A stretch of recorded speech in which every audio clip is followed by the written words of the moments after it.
This is Drop Tent Media Network.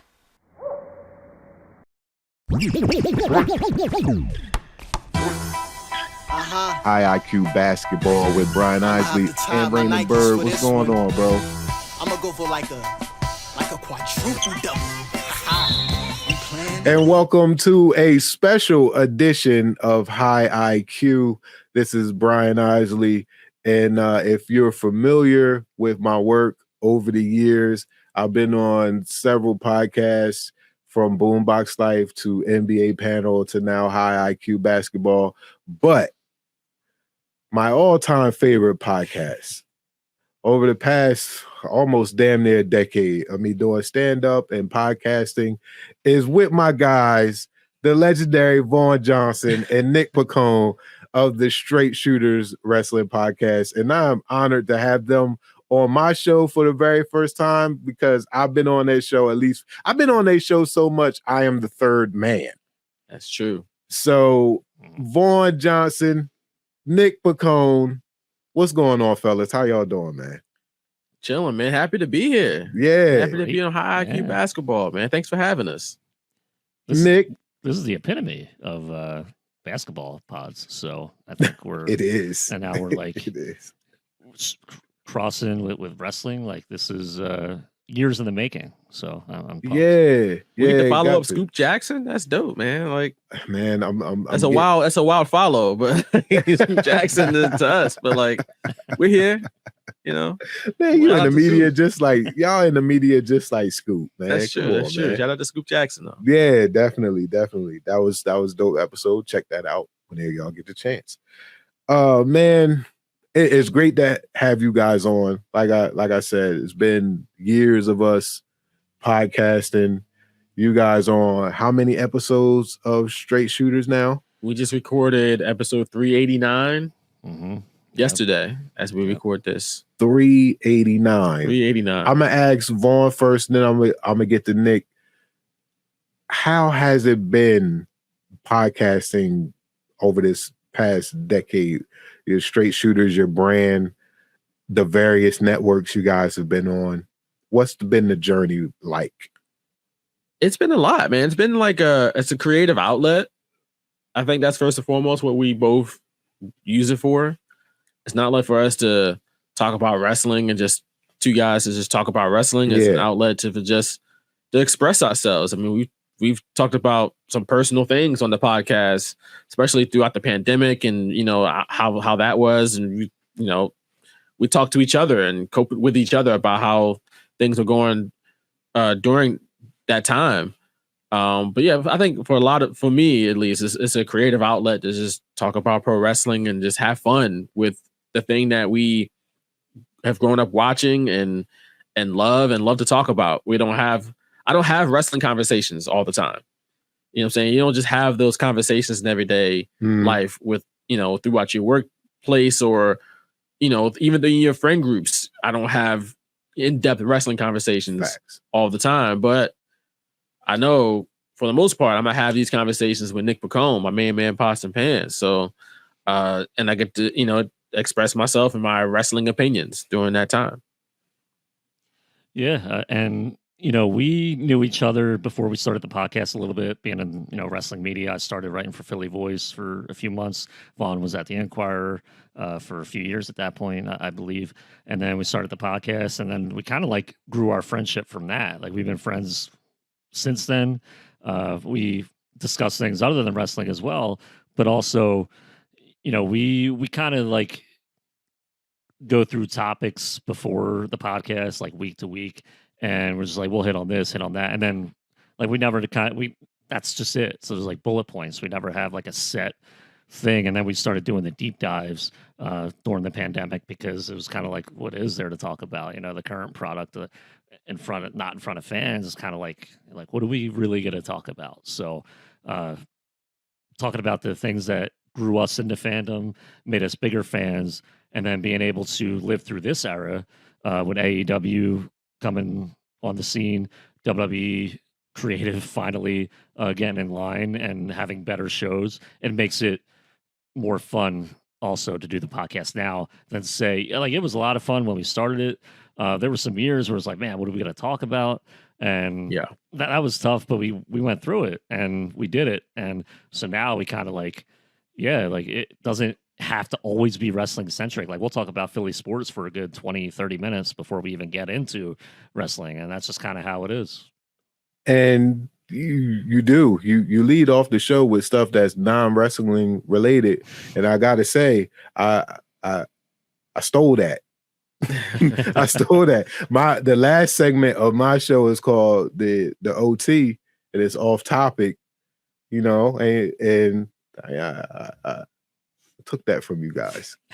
Oh, hey, it's all right. You know? Y'all didn't officially name your segment. Y'all just y'all kind of just jump into it. It's the weekly check-in, which I love.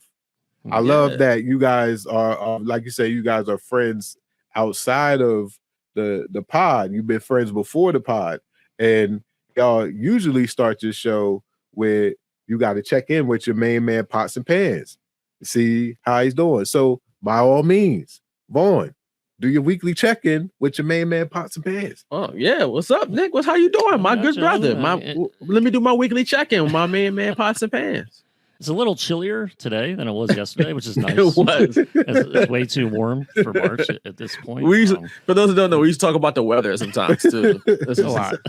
Because it's always the conversation old. Starter. You used to brag about me about my age. Y'all getting up there now. It's just two old men who talk about the weather. You motherfuckers, I had my air on yesterday, and Vaughn was chastising me for having the air on. I was like, open a window, and I'm like, nah, man, I need the air. We're like mid-70s. You got the AC on. Wow. Come you wildin'. Yeah. Come on. That electric bill gonna be sky high. Come on. But, way too early for the AC. Today was a little better. I cracked the window open a little bit, so that was nice. Oh. That's good. Well, I'm glad you got the check-in in. Now we're going to talk about something that may change your mood. Oh man. Your beloved Sixers are struggling a bit. So ever since Embiid, I think they're under 500 since Embiid scored 70. That's probably true. I can't say and then they've been abysmal since he's been hurt. Because they only played a couple more games after that, right? Like, and apparently, might have been one more game or like a couple more. It was really like a handful of games more, right? Yeah, like it wasn't too many more. And according to him, like the injury he eventually had surgery with, he was playing for a while with. Like it wasn't a specific incident during the basketball game that a lot of people were like, oh, but maybe this is when it happened or that. But he's like, nah, I've been playing with it for a while. But it's like, well, what the hell? But he was still like dominating on the court as well. So, but yeah, they're like Nick Nurse is no magician at this point without a star. You know, like that roster to begin, we didn't think this year was going to be good anyway, kind of headed into it. But then once they started playing and they were winning these games, yes, it wasn't impressive teams they were playing, but then they were hanging in with like the really good teams as well. And then they were beating some of them as well. That kind of changed the, perception. It's like, can they make a run this year? And we were kind of hoping, and we got into it. Like we bought back in almost a couple months into the season. And then obviously Embiid goes down. We're like, well, if they could tread water, he comes back before the playoffs, maybe they can go on a run. But I don't know if we can expect Embiid to be pre-surgery Embiid from this season when he comes back. So yeah, it's been pretty rough the last few, like a month or two. It's just been like terrible. So the optimism is gone for me, especially. Yeah, I'm just like, hey, you looking forward to? I love recording the radio, and I like putting highlights together to have the radio calls, and I got nothing. Like I try to get these highlights. I got Flyers, Eagles, Phillies, but like the Sixers, there's no highlights at all. Oh so man, now that's rough for me because I can't promote my content out there because the Sixers stink. So it's tough. Damn, that's harsh. I'm recording St. Joseph's and Temple basketball, trying to get something going. Temple's still alive. Temple's still alive, right? In the AAC tournament. Yeah, I would say this Maxi's improvement is like I think a big part of why people might be disappointed because it's like, man, he's legit. Is he a legit number two? It certainly seems like he's got multiple 50-point games this season. He's an all-star. Yeah. So it's like he's scoring like this at the rate that he's scoring. Like man, him and Embiid together Mhm. could be really good, but they got to be together. Embiid's got to be on the court. So it's tough. It's tough right now, man. It's tough to watch. It is, considering that they were playing above expectations. After Harden left, you really didn't think too much of them as far as expectations go, but they exceeded it. And then you know how Philly fans are. Once you exceed expectations, those become the expectations. So now people were really of the mindset of we can actually compete and contend for a title. It was legit talk out there that the Sixers could be a problem in the East. And what this injury does is it's a setback that was unexpected because a lot of people didn't expect the Sixers to be that good in the first place. So with that in mind, does the season kind of even out? Or you're like, nah, we were all in? Man, that's tough. I don't know. It's a weird time. Mm-hmm. It's a real weird time right now because it's like, I think if Embiid wasn't hurt, you say this season's a disappointment, but because Embiid is hurt, it's like you just kind of shrug your shoulders at it, I think. Especially considering heading into next year, you know, that they're going to have a lot of room to sign people, right? You know, I think Embiid and Maxey are the only two that will be legitimately under contract unless they extend Tobias Harris, which would be a nightmare. But you know, we You're not a big fan of Tobias? I mean, like he could have stepped up during Embiid's absence, and he just hasn't, and that's frustrating as well. Yeah, I'm not mad at him as like a person or the player for receiving. I that would hope contract. not. Well, like his contract, you know, that's not like anyone would sign for that. You know, like I would sign for that clearly. I mean, so yeah, you know, it's the expectations that some people have. They're just like not realistic, and then he's just not that guy to step up and in absence of someone like Embiid. So. Yeah, I mean, even if Embiid returns, I'm not predicting like a run. I don't think they're gonna like just suddenly get in sync and make a run. But I will say next year, I am looking forward to next year, just seeing how Daryl Morey puts that roster together. So, Nick, is it safe to say you're in Phillies mode now?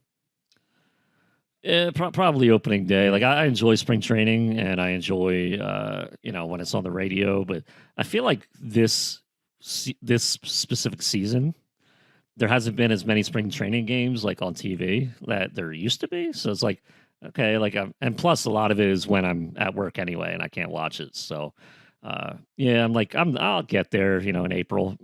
I'm like in Mania mode more so, and Yeah, I think after Wrestle Mania I will be like full in baseball mode. Can we get some love for the Flyers? They're in the playoff race right now. Yeah, like you show them love. too, but This is high IQ basketball. that's fair, not high IQ hockey, but I'm just saying they're in the playoff race. You know, and they get in, they got a shot. But yeah, that's a thing to get excited So for, that's the right? silver lining. Yeah, there is, but you know, they're struggling now in the meat of their schedule where pause. But you know,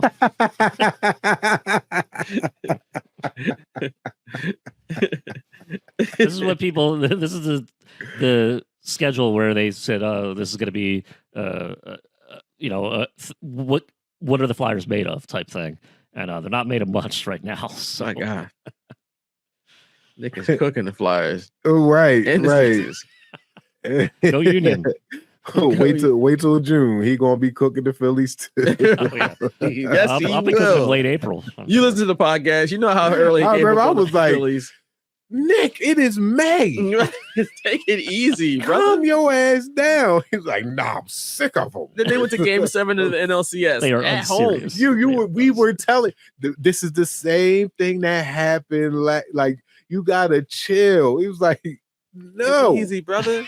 no, I will not. I only deal with. And if Cody what's loses, I'm going to be even more mad. Oh my goodness gracious. That might have had a lot to do with it last year. I was just like so annoyed that Cody lost. Oh my goodness. that he didn't finish his story, Right. so he Ruined was his just whole pissed year. off about everything else. Exactly. That's crazy. But we gonna get into that. But first, as I was telling you guys off air, we've done so many shows together, and they've all been great. From Blockbuster Nights to Camel Toe to all my that, just fantastic, funny, hilarious content. But we've never gotten into our top 5 because y'all guys want me to change. It was top 10 people. It was top 10, but these guys were like, top 10? No, I can't do that. So we got it's top 5 now. Man. Top 5 favorite all-time wrestlers. Vaughn, I'm gonna start with you. Who are your top 5 favorite wrestlers of all time? All right. So the list has 2 names right off top. We got The Rock. Black wrestler. When I was a kid, I didn't realize as a kid that I always used him in the video games because he was black. But as I grew older, that's what happened.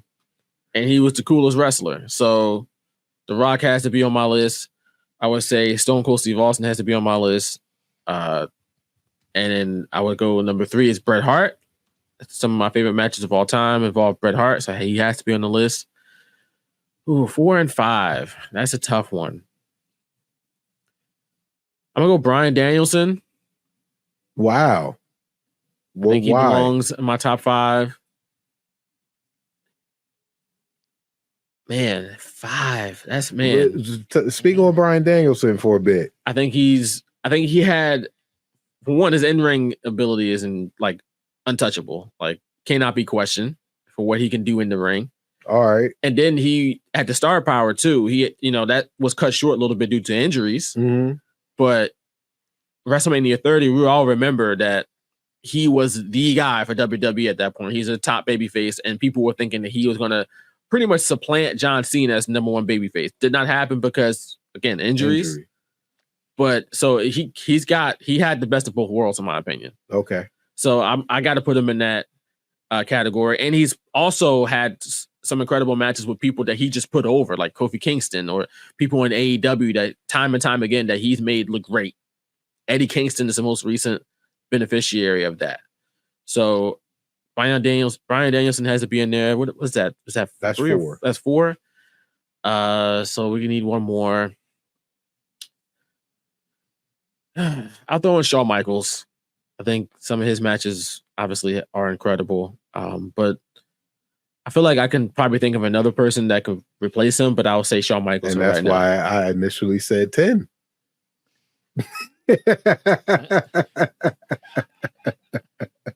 Now you want to add to it. You want to expand on shit. Look. I'm gonna cut it off right there. That's it. We're gonna go to 5. All right. So that's my 5. Rock, Austin, Bret Hart, Bryan Danielson, and Shawn Michaels. Shawn Michaels. All right, that's a good list. Nick? All 5 of mine are the same. No. He said, Dylon. I mentioned before on this podcast or the Straight Shooters podcast, that when we started it, I didn't really have a favorite. Like I loved wrestling, and that's what I watched. So there wasn't like one person. I guess Hulk Hogan when I first watched it, the Ultimate Warrior, but they are not among my favorites of all time. Going through watching, old stuff, Bret Hart is probably my favorite of all time. I have 2, like 1A, 1B. But Bret Hart's up there. He made everything look believable. I always made fun of him for taking himself so seriously after the Montreal screw job. And I was just like, oh, it's not that, serious.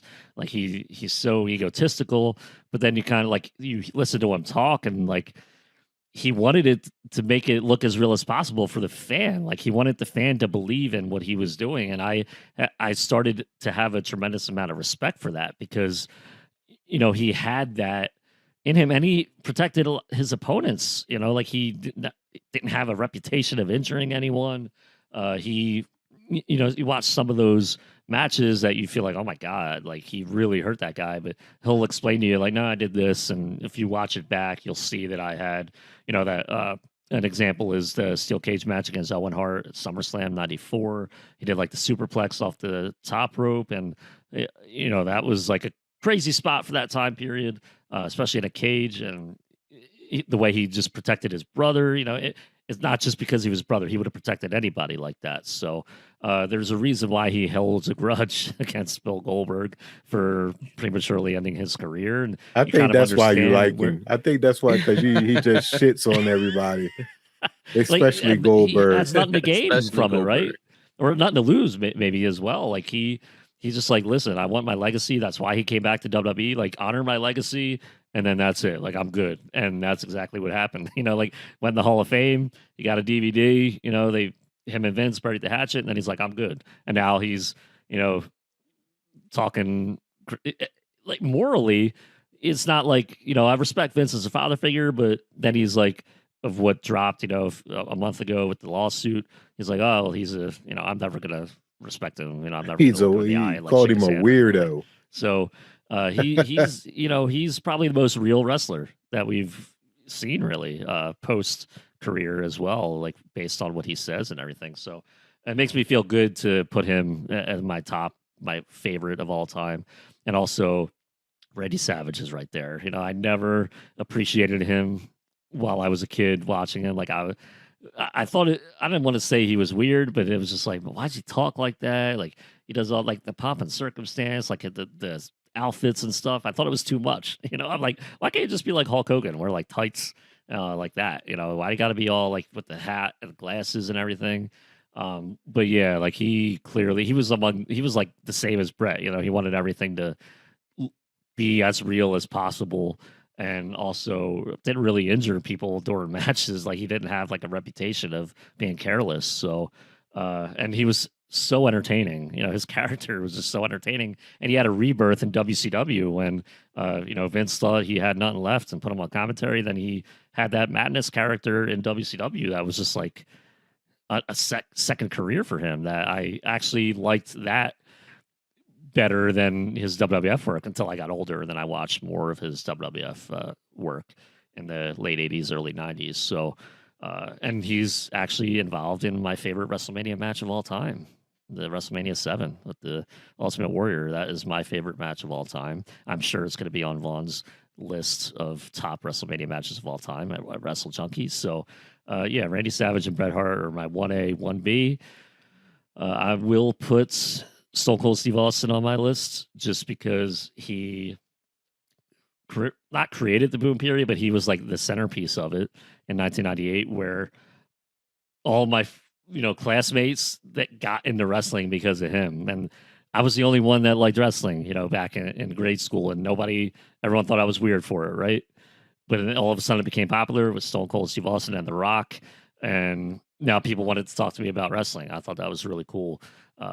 And then after the Attitude Era ended, that was it. Like, no, Nick, like you're still weird, but whatever. But that was a fun time. That was a fun time. I enjoyed watching his rise from like 97, like the double turn at Mania 13, and to winning the title at WrestleMania 14. And that was, there's just like nothing in my life that can compare to that time period of being a wrestling fan. Like it wasn't as popular, you know, when I started watching, with Brett and Randy being my favorites, but they're my favorites based on like character work and in ring work. Stone Cold's basically my favorite because of character work. You know, like by that point when he was champion, he couldn't have like those technical classics, but it didn't matter because he was pulling in huge ratings. So he's definitely in my top 3. So we're going top 5, right? All right, so yes, sir. 5. I will put Sting in my top 5. Sting. Somebody that I never really appreciated either until he got older. I was really annoyed when he went to AEW and started wrestling. I was like, no one cares. Like, no one needs to see this. And I was wrong. I was very wrong, because he retired undefeated in AEW. Like, that's just crazy. Like, I don't think anybody would have predicted that. What was it, 3 years ago or 4 years ago when he came to AEW? So, and I don't think anyone, you know, I mean, I guess maybe Shawn Michaels with The Undertaker. I don't think anyone's had as good a retirement or last match of his career, because I watched that match, Sting, Darby Allin versus the Young Bucks, And I am not a Young Bucks fan by any means. I will take every opportunity to crap on them when I can. But that was one of the best matches. Nick don't play around, man. I know. You know where you stand with Nick at all times. At all times. Maybe that's why. He's a straight shooter, that Nick Piccone. Let me tell you, Nick the Hitman Piccone. But that was a great match. Like Sting, just incredible. And obviously his work from WCW. I didn't appreciate the early '90s Sting. Got into it when it was Sting versus the NWO and Sting and Hogan. It's not his fault that Hulk screwed all that up, the count and everything, and Eric Bischoff, and not Sting's fault. But that was as memorable for me as Stone Cold Steve Austin in 1998. So Sting is absolutely up there. And so for my fifth, I'll put Virgil. But there it is. I was waiting for it. I love Virgil. You know that? Rest in peace. Did you know that, Brian? Rest in peace, baby. Rest in peace, Virgil. Guy's awesome. Yeah. I know. Rest in peace to Virgil. He was apparently much older than what people thought he was. Yeah. Did you hear that? Like his original year, like they listed, he was born as like 1963, I think it was. And it turns out he's actually born in like 1952 or something like that. But damn. Nobody knew. So he was 40 when he won the $1 million belt. Yeah. Something like that. Yeah. Jeez, he was in great shape for his age. He looked great. He looked great. Look, you know what that? Brian. Black don't crack. You know what I'm saying? Like, come on. Although it's not Virgil, but sorry, Nick. For my fifth, I will. It's kind of a toss up. Yeah, I guess like the top 10 makes sense, but then the top 10, I'll probably stall around like number 8. Yeah. So, to me, there's like two guys here, and I'm gonna go with. I want to go with The Rock, but I don't know if that's recency bias for me personally. But I'll put John Cena in my top 5. Wow, John Cena. I think I underrated him almost his whole career. He was never asked to go.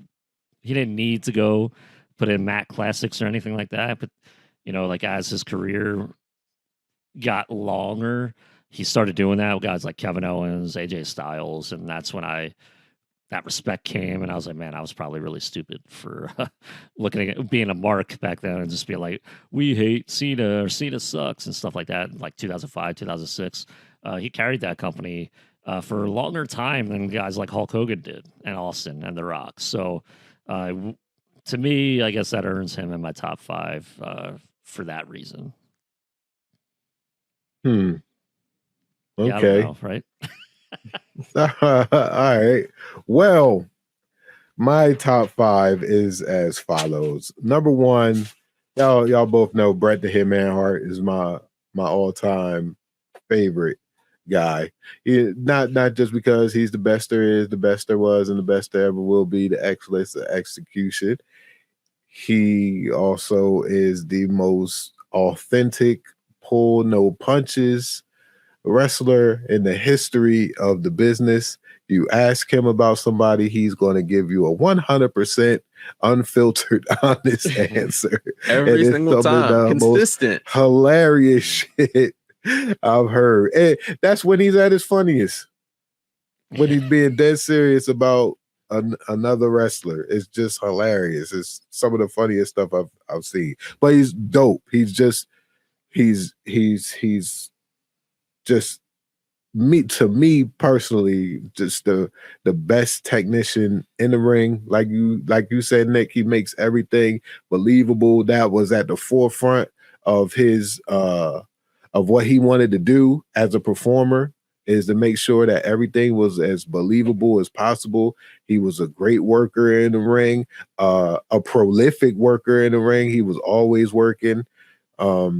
I know it was the lean years when he was champion, but he put the company on his back with that new generation, and he really worked his heart out for. He worked for Vince and for the company. He loved that company. He was a loyalist to a fault, as we all know. So that's what I love that about Brett. He's just dope, man. He like Cameron. He could wear pink and pull it off. He was just that guy, man. He was just cool. I never thought about relating Cameron and Bret Hart, but man, you just did that. Yeah, I just did that. That's wild, man. Isn't there a photo of them two like posing together, like at like a football game? I think there's a photo online of Cameron and Bret Hart taking a picture together at like a Ravens game or something like that.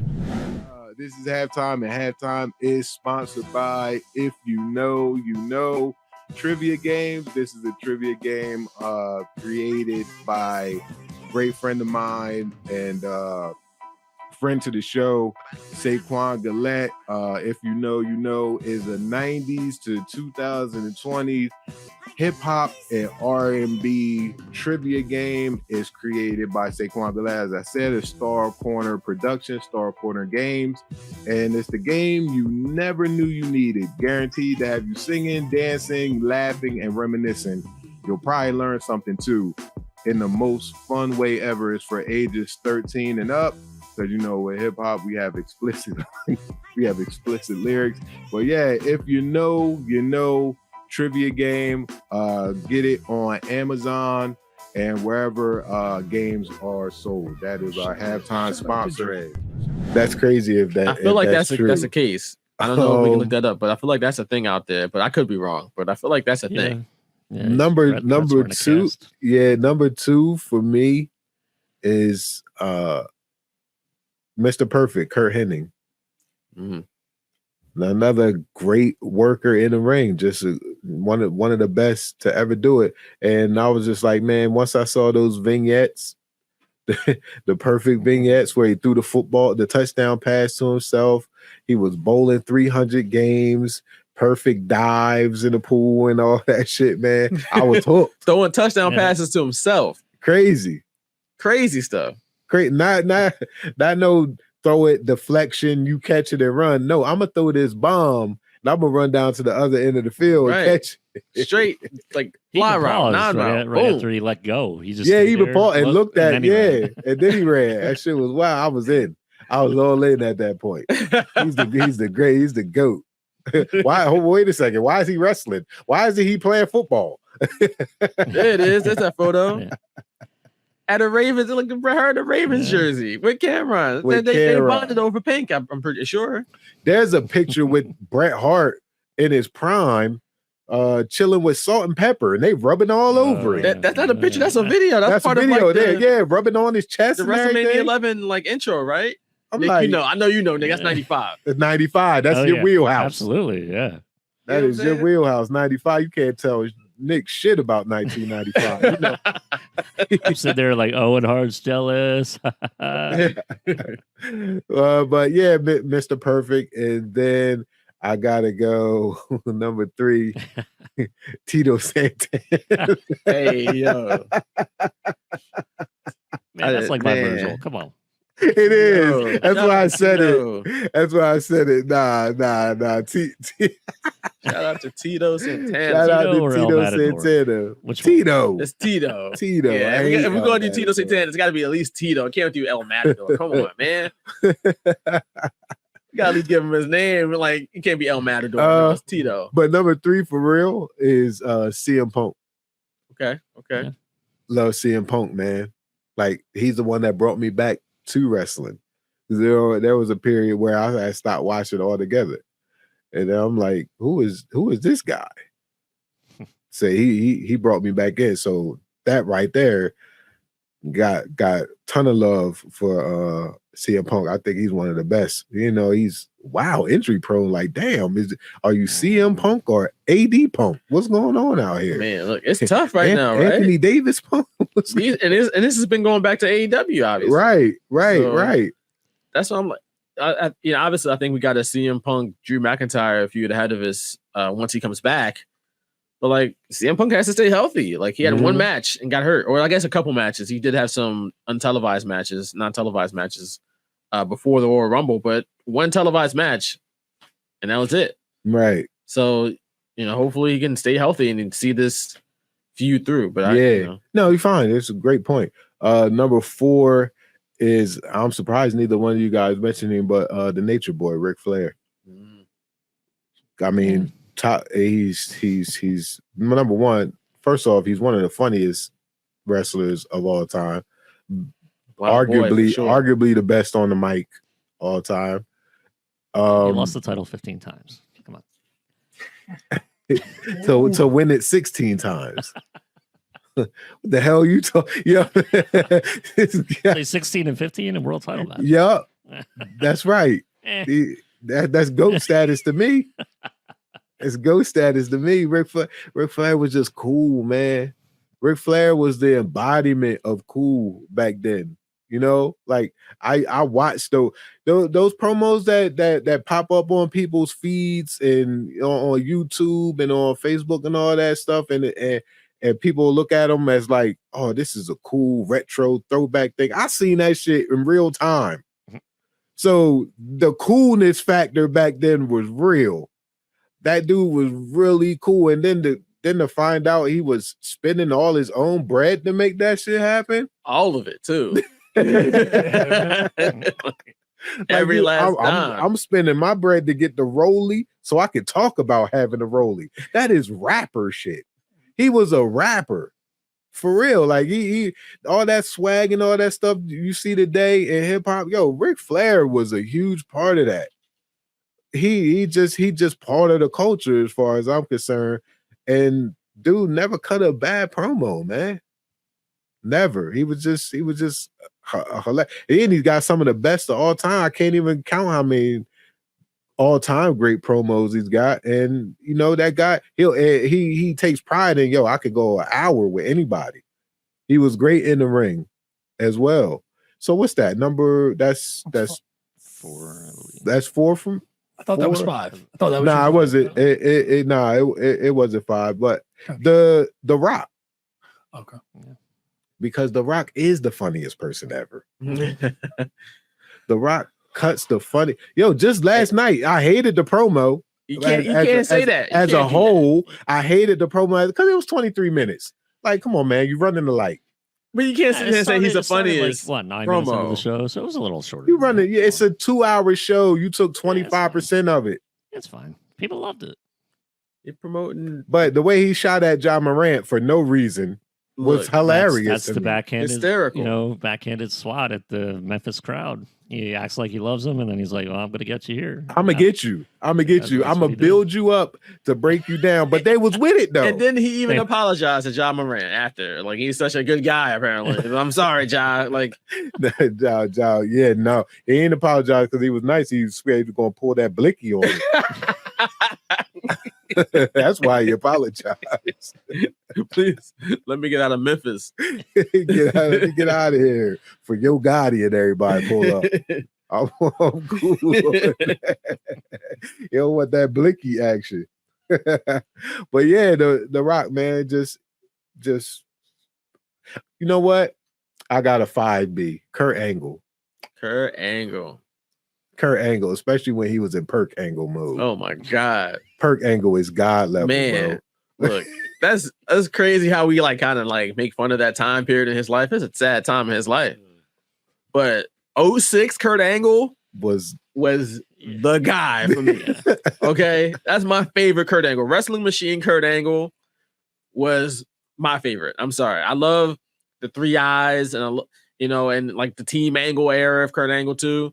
But like Kurt Angle in like 06, before he left WWE, obviously again, personal life, dark time. But terrible. On screen, I didn't know anything about anything that's going on off screen when I was a teenager. I didn't know. Mm-hmm. But what I saw on the screen was like, he's the man. He's the man. He can be anybody. He's gonna tear the limbs off tonight. Let's go, Kurt. And he can't feel his face at all. Look, I ain't got no rap for that. Listen, I watched the promo the other day with Angle and Benoit, and he was like, "Well, I'm better than you. Well, I'm better than you. I got more teeth than you." Oh my God! Was that the build up to their WrestleMania 17 match? I think so. It was so funny. I remember like they had nothing to do, and then they're like, "Let's just wrestle each other." It's like, okay, and it was like one of the best matches that night. He said, and Benoit was like, well, I got more. This was Kurt Angle was just bald. He's like, I got more hair than you. And Kurt Angle was like, well, I'm an Olympic gold medalist. Huh? Nothing.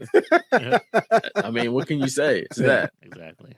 He was great. Yo, he was great on the mic. He was great in the ring. And he did not mind making fun of himself at all. 100%. Kurt Angle, no, he's an all-time great, honestly. Yeah, obviously. I know you guys didn't ask, but my top 5. Go ahead, Neil. Please, Every single me. one, every single position. Once I realized who this wrestler was, because I didn't watch it this time, but it's got to be Dusty Rhodes. Hey, the Americans The are really best. Dusty Rhodes, man. Dusty Rhodes, baby. I love every time. The way he Yeah. speaks, everything, the way he carries himself. He's got a bicycle. Working for the blue collar man, dude. He's up there in those high towers. Like, just, I love it. I love it. I don't know who that was riding. He was knowing it when he brought it to the ring. Oh my God, he got a bicycle. Dusty, who else? No. That's every spot. Every spot. Dusty Rhodes, dude. Dusty, You guys mentioned Dusty a the lot of- wrestler, Dusty the commentator, Dusty the Just manager. Every single part of his act, I loved. I will say, Dusty Rhodes. The story, I don't think people have talked about it a whole lot because the story is really about Cody finishing his story. But I think it says a lot that the fact that this can go on for 2-3 years, whatever it's been. And it's really around Dusty Rhodes at the end of the day. Mhm. It's about Dusty's son fulfilling the destiny that Dusty couldn't do. And people, I think that speaks a lot to how much people love Dusty Rhodes. Right. That they don't mind waiting for this moment to be fulfilled. And Yeah. everybody's going to be, I don't know if there's going to be, if Cody wins in Philly, I don't know if there's going to be a dry eye in the house when you think about Cody potentially winning, and everybody's going to be thinking about Dusty too. Definitely. And and that's, again, that speaks to how much people really love Dusty Rhodes. So yeah, I mean, he deserves his flowers for sure. Obviously, he's an all-time great. And the fact that they've built a story around him for 2 years, Dusty I'm sure would be loving it. That he's at the centerpiece of one of the biggest money-making stories in recent wrestling history. Right. High IQ basketball fact, Dusty could hoop too. Yes, he Yeah. could. He could. There's video of Dusty hooping out there. What? I did not know Dusty that. was a bucket. Definitely my top 5. He's in every shot. This is crazy. Yeah, Dusty was a I bucket. genuinely, only because I hear his voice. Once I heard his voice for like the first time, I was like, how did I miss this guy? And then I will hear his voice in tough moments of just like, anytime he just him saying, I'm going to bring you hard time. Like it's in the back of my head. I will say, I would not be surprised. Cody wins in Philly if they have Dustin come out, even though he's under contract with AEW. I would not be surprised if we see that, just based on the fact that WWE is under new management. So like they could theoretically make it happen, because under Vince you would say no chance. But now, like, if that moment were to happen, I almost don't think it's complete without Dustin either. It'd be nice if Dustin was It there. would be nice. I think it would be nice. Would not surprise me if that's the Shit, under Vince, none of this would be happening. Cody wouldn't even be in the main event. He'd None still of be this would Stardust. No, he'd be bro. back. Yeah, he'd be back at Stardust, like Jeff Jarrett when he came back, 97. Then he was like Music City Jeff Jarrett, literally 2 months later. So And we'd be going to WrestleMania in Philly, getting geared up for Braun Strowman versus Ryback out there. Hey, yo. Day 2, main event. right? Braun Strowman versus Ryback. Only Big E would like that match. He the special guest referee. Well, speaking of WrestleMania, you two guys will be there. It's in Philly. You guys will be in the building. Nick, what are you looking forward to most? WrestleMania 40. I mean, like, I was super annoyed last year when Cody lost, and I was like, oh, there's no coming back from that. But he's arguably more popular now than he was last year. If they don't pull the trigger on this, then it's over for Cody. So he's got to win, right? Like that's what, for me, what this WrestleMania is built around. There's a lot of other great matches, but for me, that's the match, because you have to segue that into The Rock and Roman, because that doesn't need a title. and that's going to be great on its own. That could happen. Like, that's what I want to happen. So for me, it's Cody winning the title, and then, who knows? Maybe he has a 6-month run, and then Brock beats him, on the first SmackDown on USA. I don't know, but that's what I'm looking forward to the most. Like, it's a WrestleMania moment. Yeah, it will be a WrestleMania. Did you say Brock? Yeah, it was. Yeah, it was a joke from when he beat I Kofi. know. Okay. It's terrible. I don't know if we'll ever see him again, but nah. I see I'll you still cut, never I say see never. you- Also, I see you cut the music and everything, man. yeah, man. Also, it was a long intro. I kind of like That it. intro was awesome. It was awesome, and I saved it, so and it's still available in our archives with our previous episodes. But I like the short and sweet, and then the bell ring. It was pretty good. I like it. Yeah, it's cool. I just don't hear my voice on it. That's what Brian's main concern is. If you want to do the intro, I'd be like, you are listening to Nick Piccone and Vaughn Johnson on the Straight Shooter. Then we'll add that in. Malik is the only person that can do Well, that. I'm waiting. All right, I'll give him a reached out to call. him. Oh, you did? I did. I'll call him today and I'll talk to him about it. Vaughn, what are you looking forward to most? WrestleMania 40 in Philly. Honestly, the matches are going to be great. I think it's going to be a strong card, but I'm really looking forward to Philly just having that spotlight of a great wrestling town.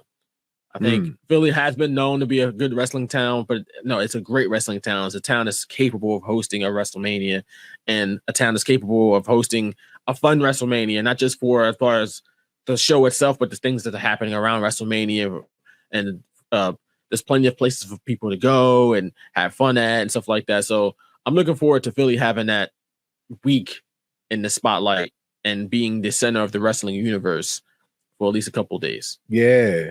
Are you guys going to any SmackDown, Raw, Stand to Deliver? You guys going to? I'm honestly trying to get to the non-WWE shows, like outside of. I'm going to WrestleMania, obviously, but like I'm trying to get to GCW stuff. I'm trying to get to some WrestleCon stuff. Like that's what I'm looking forward to, because I've been to WWE stuff. I've been to the Hall of Fame ceremony. I've been to some NXT shows. I haven't been to like the WrestleMania weekend shows, but TakeOver was here back in 2018. I was at that show, so I'm trying to get the stuff I haven't been to yet, and a lot of stuff that's outside of WWE I haven't been to yet. So that's what I'm trying to hit the most, honestly. Yeah, I'm not too worried about that. I just want WrestleMania. I just want like Saturday, Sunday, bang, bang, boom. So the week leading up to it, I'm just like, I mean, I'm sure when it comes, I'll be like hyped to go places or I don't know, possible interviews, but we'll see. It's just we don't know the next time this is going to happen. So you got to try to get the most out of it while you can, because it could be another 25 years before it comes back. Yeah, last time was what, 99? Yes, 25 years ago. Wow. So hopefully it's not that long until it comes back, but again, you just don't know. So have fun while you can.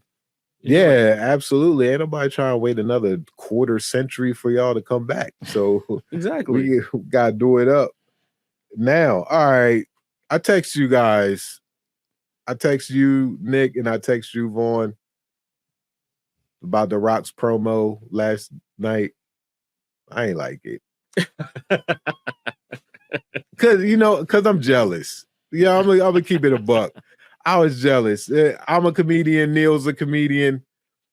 This dude did 25 minutes in front of 15,000 people. As soon as you texted me, I knew exactly where you was coming from. Sitting down. I knew exactly where you was coming from. That's my shit. That's what I do. I was hating hard. I know you was like, you comedian. You knew. Well, you know what it's like. He was crushing too. And you heard about it when big name comedians just stroll through unannounced. Mm-hmm.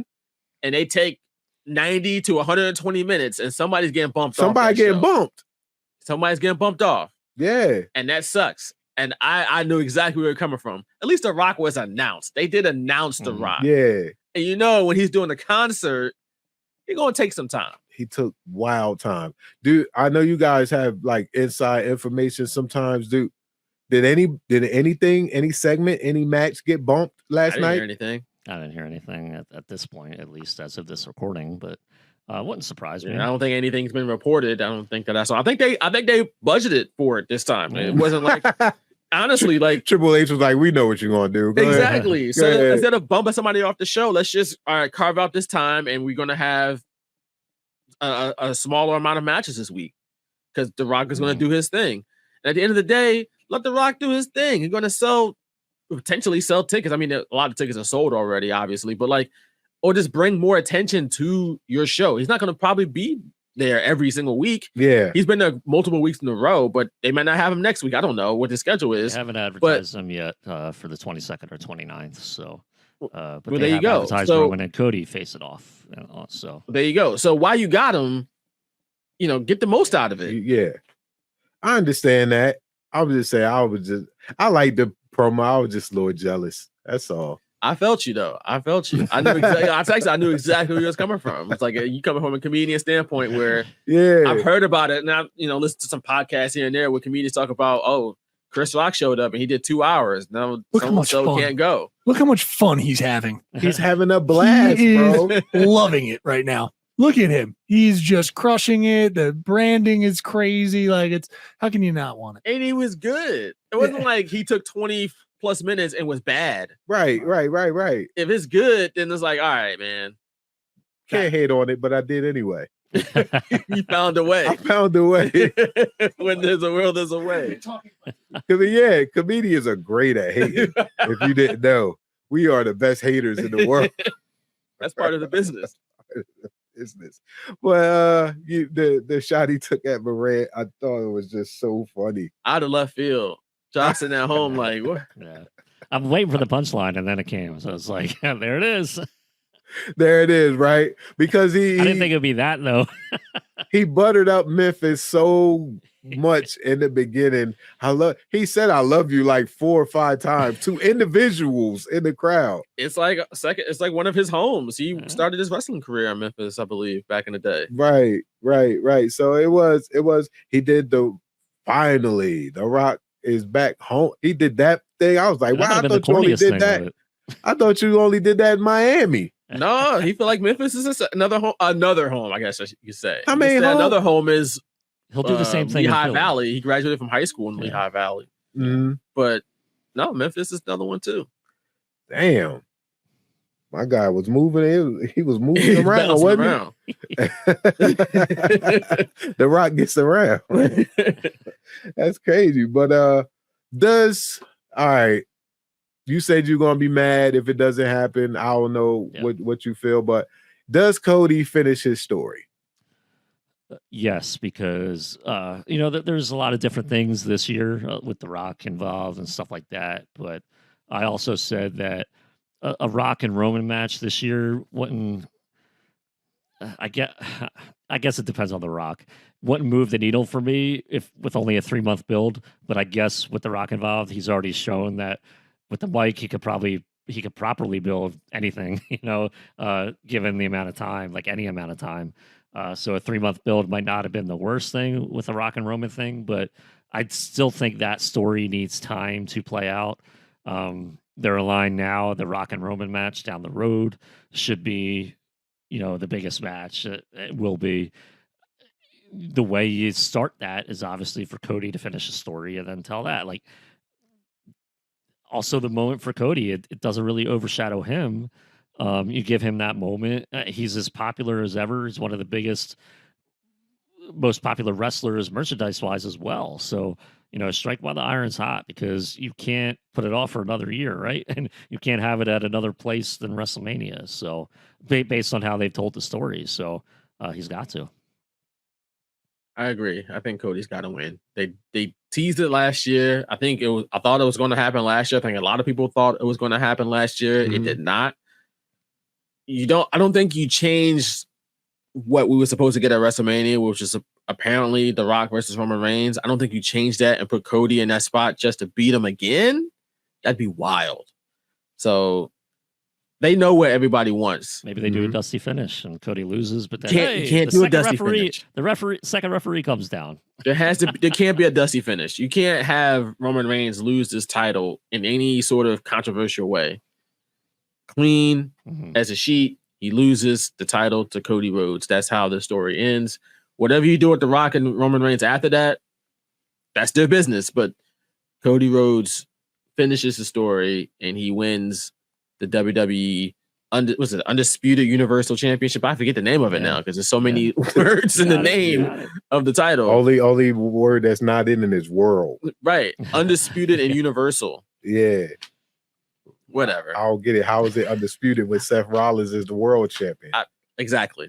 So Roman Roman Reigns' championship, Cody Rhodes would win that, which is the WWE championship. At least the lineage is tied to that. So yeah, he has to win.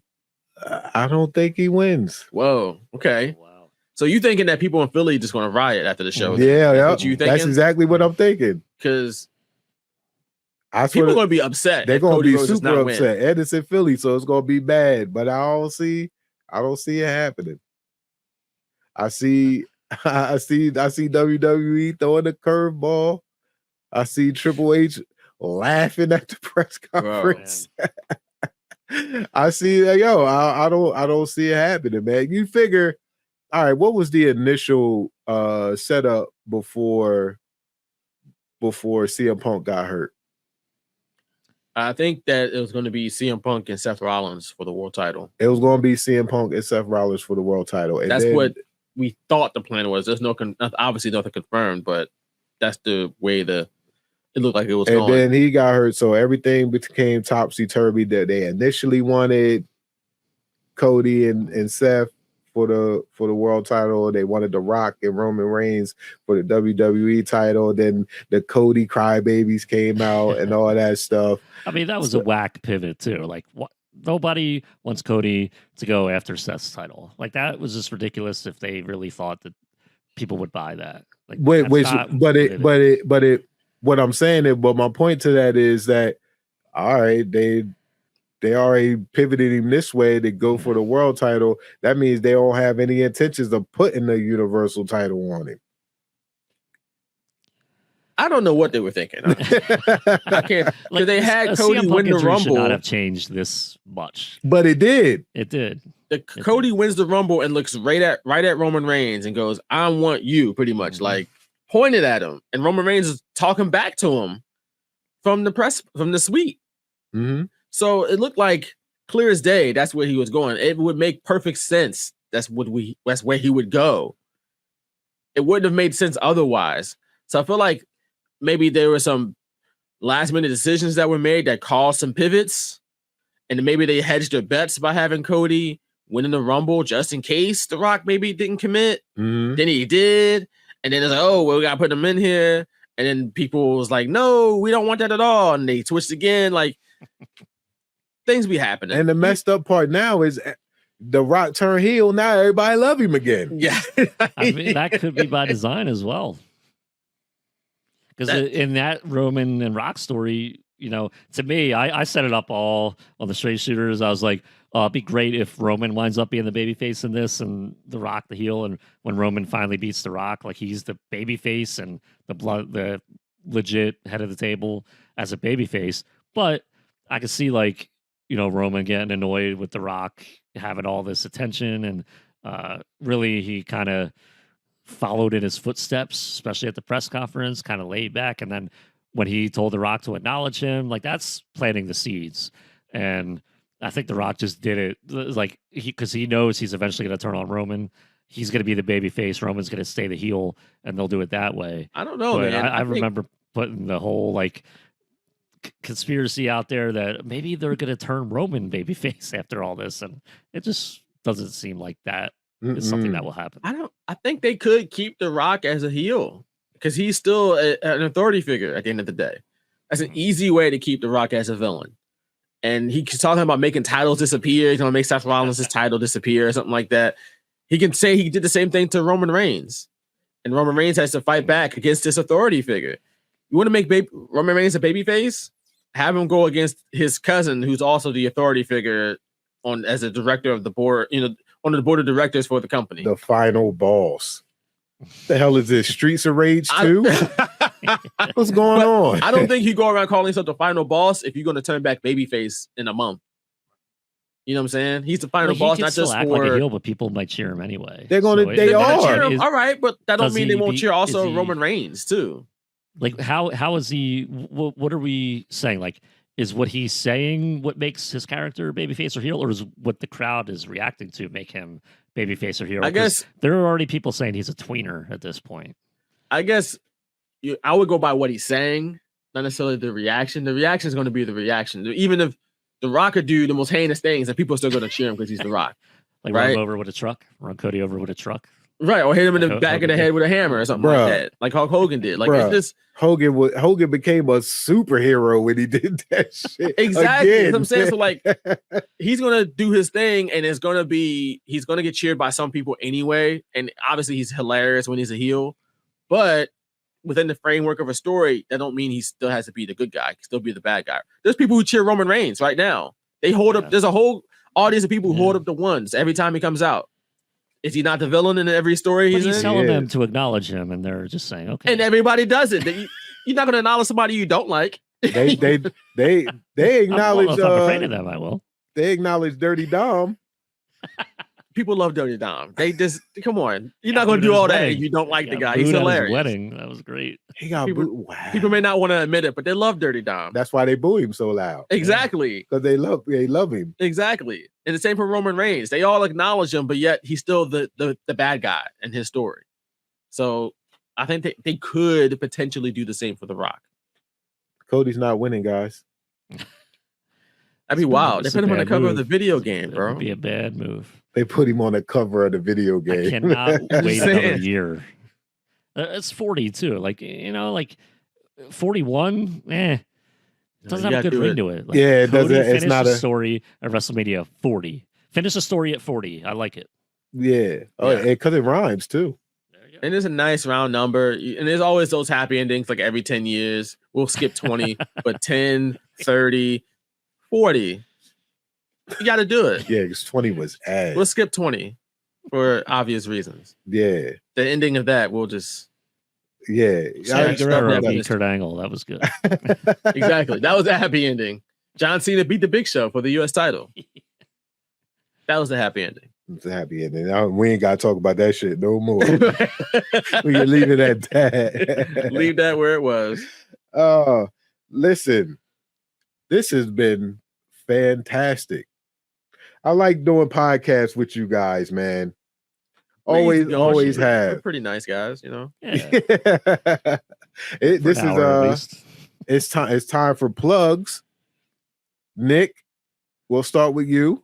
All right. If you're a big Philly sports fan, wrestling fan, you can follow me at Twitter/X @_Piccone. That's PICCONE. And you can follow us on Twitter/X @Shooters Radio. And also find our podcast along with the Wrestling Roundtable on FoxPHLGambler.com, Fox Sports Radio The Gambler, based in Philadelphia. We'll have some stuff going on with that Mania weekend, but also our shows are available there at FoxPHLGambler.com. Let me take a minute to hype up my boy Nick Piccone because I don't think Yeah. he really Go ahead. properly sold That's your main man, Pots and Pans. who he is on Twitter. Like when the Phillies go into the playoffs and people are looking at all these clips of the Phillies highlights on Twitter, you're probably looking at Nick Piccone's account. Oh, wow. Like that's the guy. Like you like, oh, who's Nick Piccone? It's him. It's him. You watch Phillies highlights the last 2 Red Octobers. It's probably from his account. So Nick is him. Right. That's him. So he's doing a public service out here for the people, especially for Phillies fans and Philly sports fans in general, especially for ones who don't live in the area. You may not get the game every week or every day, especially for the Phillies, they play every day. So if you're from California, North Dakota, whatever, you probably looking on Twitter, you're like, oh, what happened in this game? You're looking at Nick Piccone's account more than That's likely. how people in North Dakota talk. Apparently. Maybe.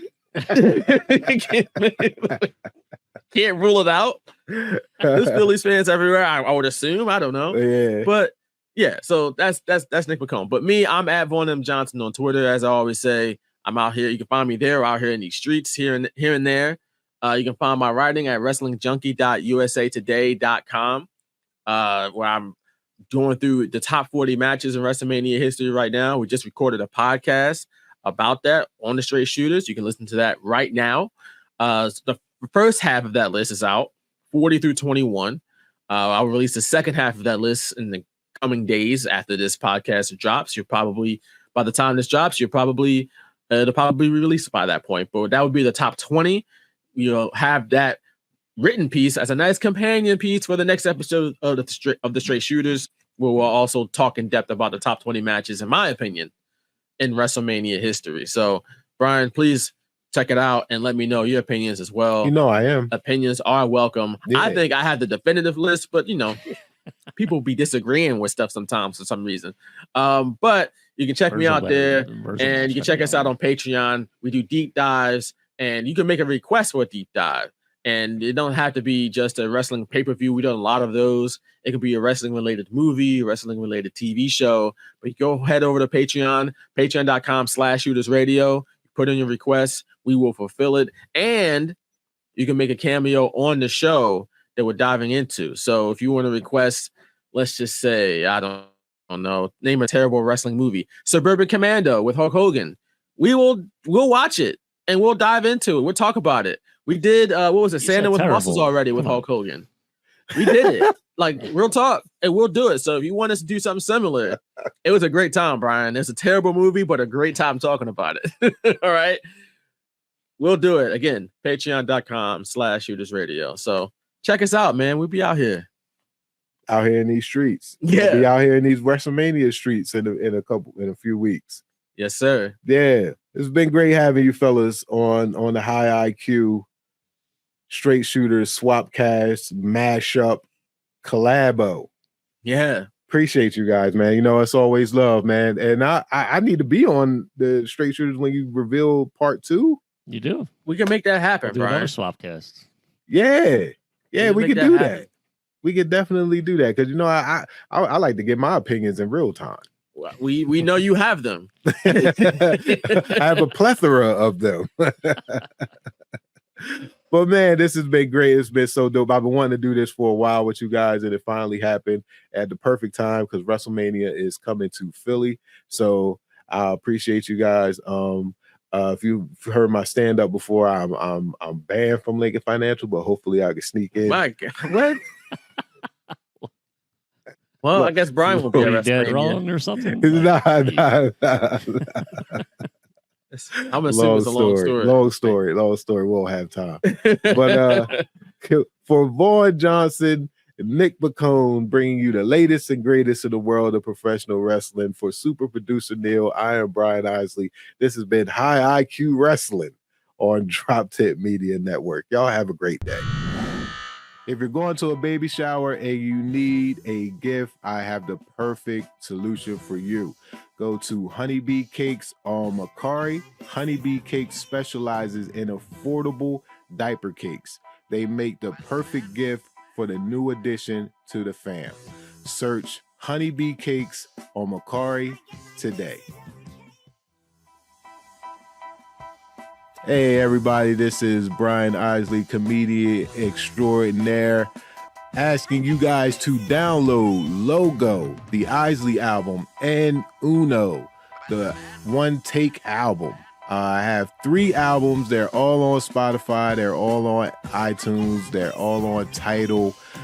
Streaming well right now, but I need more support. I need you guys to go and download these albums, man. Download Logo, Laugh or Get Offended. Download the Isley album and download Uno, the One Take album. And they are available where you stream all your music. They're hilarious because I made them. So download these albums today and get your laugh on. How you doing? This is Neil Wood from the Cult of Us podcast, speaking on behalf of Drop 10 Media Network, the network you're currently listening to. Make sure to check out all the other podcasts on the network. You can go to drop10.com to check them all out. Make sure to like, subscribe on everything that you see Drop 10 on. We appreciate it. Go to drop10.com now.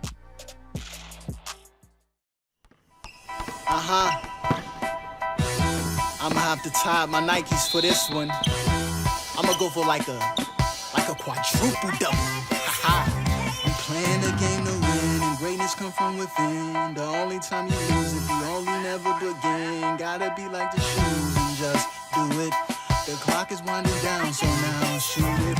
If fortune favors the bold, that's why I keep on just winning. If timing is just the essence, then I'ma keep on just spending. I'm worth a couple of bucks, shout out to Antetokounmpo. Dropping in Bebo facts that's seeping into your bloopers. Advising like Tony Kukoc, Drew getting into it mucho. Directing all these plays like my name was Tony Russo. Ballin', that's how we do, so I'm going in for the win. Penetrate the lane like we way back in 2010. I'm stomping straight in my Timbs, the basics just like I'm Tim. I'm dunking on you haters, a poster is where you live. It's magic all in my wrist, that Curry we going swish. It's showtime like the 80s, basketball is where we live. I'm highly gifted and skilled, I'm going in for the kill. The game is on the line, Raymond Byrd, hey yo, what's the deal? Pass it to Brian Isley, I bet he probably surprised me. High IQ basketball is just showing it's not a hobby. Playing the game to win, and greatness come from within. The only time you lose, the only never begin. Gotta be like the shoes and just do it. The clock is winding down, so now shoot it. We playing the game to win, and greatness come from within. The only time you lose, the only never begin. Gotta be like the shoes and just do it. The clock is winding. This has been a Drop Tent Media production.